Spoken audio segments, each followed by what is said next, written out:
биз деген жазганды, окуганды үйрөнгөндөй эле интернет дагы бизге жакса да, жакпаса дагы бул бизге кирди уже. IT скиллди билбесеңиз, сиз деген өзүңүздүн жумушуңузду кыла албайсыз. Кантип жумуш иштесем, кантип мындай IT тармагында жумуш тапсам болот. Мурда чын эле ошо программисттер эле керек болчу. Азыр болсо бүт индустрияларга IT технологиялар кирет.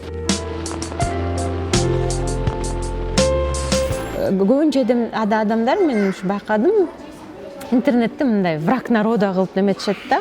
Вот Инстаграм, анан ТикТок, анан балдарыбыздын мээсин бузуп атат, анан минтип атат, тигинтип атат. Бирок сиз ойлонуп көрсөңүз, бул деген мындай инновация. Сиз айткандай мындай билим, биз деген жазганды, окуганды үйрөнгөндөй эле интернет дагы бизге жакса да, жакпаса дагы бул бизге кирди уже. Сиз деген мындай ага деген противиться этпей, наоборот, кантип интернетти, YouTube'ду, Instagram'ды өзүмө жакшылап мындай пайдалуу кылып койдоно алам деп ойлошубуз керек да. Азыр интернеттен, YouTube менен Google'дан любой запросту берсеңиз, сизге любой суроого жооп ала аласыз. Кантип жумуш иштесем, кантип мындай IT тармагында жумуш тапсам болот, же кантип статья жазсам болот, кантип видео тартсам болот, кантип видеону монтаж кылсам болот, кантип үй салсам болот, кантип компьютерду чогултсам болот, кантип телефонду или даже кантип там мен деген тиги макияж кылганды үйрөнсөм болот. Интернеттен бесплатно любой информацияны таба аласыз. Ошон үчүн менин оюмча бул деген мындай технологияларга же инновацияларга каршы чыкпай, наоборот, ойлонушуңуз керек да. Кантип ушу инновацияларды, технологияларды, интернетти, Google'ду, YouTube'ду алып, өзүмө пайдалуу кылып колдоно алам деп ойлосо, ошондо менин оюмча биз ушу Кыргызстанда 6 миллион эле мындай кичинекей, же 7 миллион кичкейлүү өлкөбүз бар.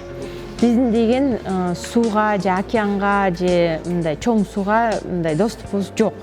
Өзүбүздө кыйраткан нефть, газ, там эч нерсебиз жок.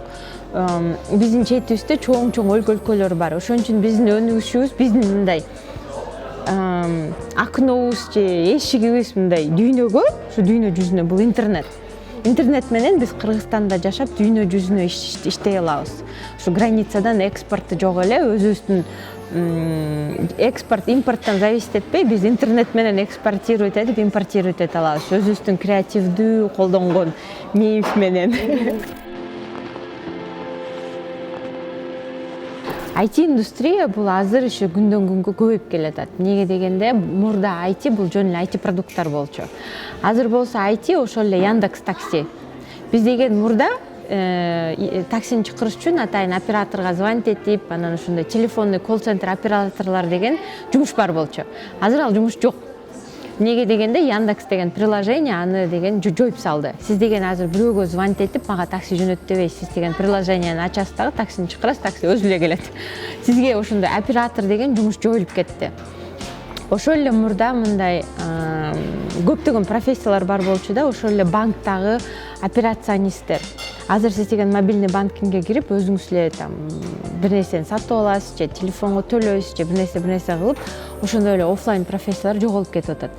Бул эмне дейт? Бул деген IT индустриясы өзгөрүп, бүт башка ошол эле финансовый, банковский индустрияны, ошол эле логистический, такси индустрияны, даже медицинаны өзгөртүп, өнүктүрүп атат. Ошон үчүн көптөгөн мындай первый линия простой профессиялар жоголуп кетип атат, бирок башка профессиялар көбөйүп атат. Мурда чын эле ошо программисттер эле керек болчу. Азыр болсо программисттер эмес эле, программисттердин үстүндө дизайнерлер керек, продукт дизайнер, графический дизайнер. Ошол эле мындай моуну мынтип таап, ушундай красивый чыгарган моуну деген иллюстраторлор деп коет. Арт иллюстраторлор, ушу Тоянмет деген ушу кыз бар, ушу Кыргызстанда жасайт, ушул эле немени иллюстрация кылып неметет. Муну арт иллюстратор же графический дизайнер деп коет. Азыр ар бир банктын ичинде финансыны билген жана айтини билген специалисттер керек. Эмнеге дегенде, ар бир банктын өзүнүн приложениясы бар, сайты бар. Ар бир операция уже через банковский атайын системалардан өтүшөт. Ошондой эле караганда, менин оюмча, бүт индустрияларга IT технологиялар кирет.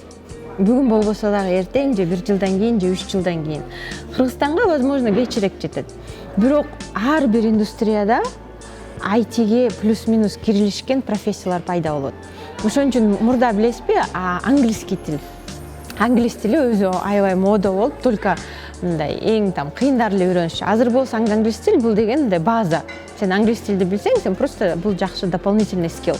Или мурда компьютерларды там принтер менен компьютерди колдонгонду билем деген бул аябай болчу. Азыр болсо компьютер менен принтерди сен жөн эле билишиң керек да, иначе сен даже офис менеджер болуп жумушка кире албайсың. Келечекте менин оюмча ар бир индустрияда сиз деген IT тармагын билбесеңиз, программирование же жок дегенде бир IT скиллди билбесеңиз, сиз деген өзүңүздүн жумушуңузду кыла албайсыз.